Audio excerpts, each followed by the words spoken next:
Break کے بعد آپ کا خیر مقدم ہے۔ جمعیت علماء ہند کے صدر ارشد مدنی کے ایک بیان نے ایک بار پھر ہلچل مچا دی ہے۔ ارشد مدنی نے لڑکیوں کے لیے علیحدہ اسکول اور کالج قائم کرنے کی وکالت کی اور کہا کہ غیر مسلموں کو بھی چاہیے کہ وہ اپنی بیٹیوں کو غیر اخلاقی اور بدسلوکی سے دور رکھنے کے لیے مخلوط تعلیم سے دور رکھیں۔ جمعیت علماء ہند کی ورکنگ کمیٹی کے اجلاس کے بعد ارشد مدنی نے کہا کہ ملک بھر میں جس قسم کی مذہبی اور نظریاتی محاذ آرائی ہو رہی ہے اس کا مقابلہ کسی ہتھیار سے نہیں کیا جا سکتا۔ ٹیکنالوجی اور اس کا مقابلہ کرنے کا واحد طریقہ نئی نسل کو اعلیٰ تعلیم سے آراستہ کرنا ہے۔ جمعیت نے اپنے بیان میں معاشرے کے بااثر اور امیر لوگوں سے اپیل کی کہ وہ اپنے اپنے علاقوں میں لڑکیوں کے لیے الگ اسکول اور کالج قائم کریں۔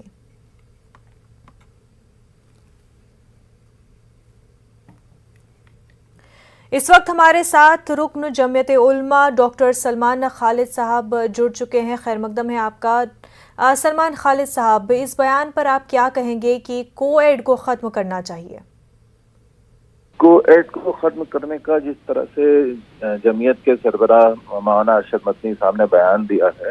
اس کو ہندوستان کے موجودہ سیاسی پس منظر میں دیکھنا چاہیے۔ حالانکہ کو ایڈ سے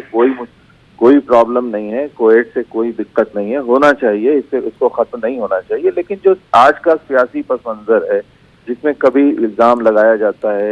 مسلمانوں کے اوپر اللہ و جہاد کا، کبھی یہ بیان دیا جاتا ہے کہ مسلمان لڑکیوں کے ساتھ ہندو لڑکوں کو شادی کرنا چاہیے اور ان کو اپنے میں ملانا چاہیے، اس طرح کے جو سیاسی پس منظر ہیں یا سیاسی بیانات آتے ہیں جو سیاسی ماحول خراب کرنے کی کوشش کی جا رہی ہے اس پس منظر میں ایسا بیان آیا ہے جہاں تک ہم سمجھتے ہیں کہ کویت اس وقت ہندوستان کی سیاست میں کے دیکھتے ہوئے کو ایجوکیشن مناسب نہیں ہے، اس لیے لڑکیوں کا تعلیم کا الگ انتظام ہونا چاہیے دونوں مذاہب کے لیے، کوئی ضروری نہیں ہے کسی مسلمانوں کے لیے، ہندو اور مسلم دونوں اپنے بچیوں کی الگ انتظام کرائیں پڑھائی۔ لیکن یہاں پر تو اخلاقی اینگل سے اس کو بتایا گیا ہے کہ امورلٹی جو ہے وہ کو ایڈ سے زیادہ بڑھتی ہے، تو اس حساب سے اس کو پیش کیا گیا ہے۔ اب یہ ان کا اپنا نظریہ ہے، لیکن جہاں تک ہمارا نظریہ ہے یا ہم لوگوں کا سوچ ہے، ہمیں ایسا لگتا ہے کہ اس میں کویت سے کوئی ایسی مشکل نہیں ہے، اور آج کے دور میں جہاں پر تعلیم بہت زیادہ ضروری ہے اور تعلیم ہی سب سے زیادہ ضروری ہے اور تعلیم کے آگے بنا تعلیم کے کچھ بھی نہیں ہے، ایسے میں اس طرح کی چیزوں کو سوچنا مجھے لگتا ہے کہ مناسب نہیں ہے اس پس منظر میں، لیکن صرف ایک ہی پس منظر ہے جس کی وجہ سے مجھے لگ رہا ہے انہوں نے بیان دیا ہے۔ جی، ڈاکٹر سلمان خالد صاحب، بہت شکریہ آپ کا ہمارے ساتھ بات کرنے کے لیے۔ اس وقت ہمارے ساتھ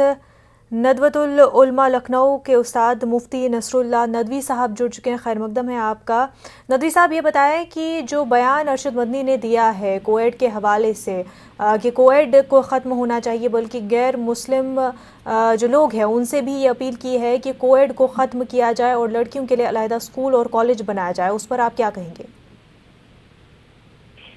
دیکھیے، آج کل کے جو حالات ہیں اور جس طرح سے واردات پیش آ رہے ہیں، بہت زیادہ وہ پریشان کرنے والے واقعات پیش آ رہے ہیں، تو اس پس منظر میں اس کانسیپٹ میں مولانا نے بیان دیا ہے اور ان کا یہ بیان جو ہے وہ آج کے حالات کے تناظر میں درست ہے۔ جو آج کل بے روی ہے، جو غیر اخلاقی ایکٹیویٹیز ہیں وہ بہت زیادہ ہو گئی ہیں، اور اس کا حل یہ ہے کہ علیحدہ تعلیم کا انتظام کیا جائے، اس کے بغیر پیرا روی پر قابو پانا بہت مشکل ہے۔ کس طرح آپ یہاں پر کہہ رہے ہیں کہ جس طرح کے واقعات آج کل پیش آ رہے ہیں، یہ سمجھنا چاہیں گے آپ سے کہ کس طرح کے واقعات کی بات آپ کر رہے ہیں، کیونکہ یہاں پر تعلیم کی بات ہو رہی ہے اور آج کے دور میں اگر ہم بات کر رہے ہیں تعلیم کی، اس پر اس طرح کا بیان دینا، کیونکہ اس کو اس طرح سے بھی دیکھا جا سکتا ہے کہ طالبان تو ایک طرح سے آگے بڑھ رہا ہے، پر کیا طالبانی سوچ جو پہلے ہوا کرتی تھی جس کو کافی ریجڈ اور ایکسٹریمسٹ کہا جاتا تھا، کیا اس کو پیش کیا جا رہا ہے اس بیان کے ذریعے؟ کچھ اس طرح سے بھی اس بیان کو لیا جا رہا ہے؟ دیکھیے، اس کو طالبان سے جوڑ کے دیکھنا جو ہے یہ بالکل غلط ہے، یہ ناانصافی ہے۔ اس کا تعلق جو ہے وہ تربیت سے ہے، اخلاق سے ہے، تہذیب اور شرافت سے ہے۔ آج کل جس طرح جنسی زیادتی کے واقعات مسلسل پیش آ رہے ہیں،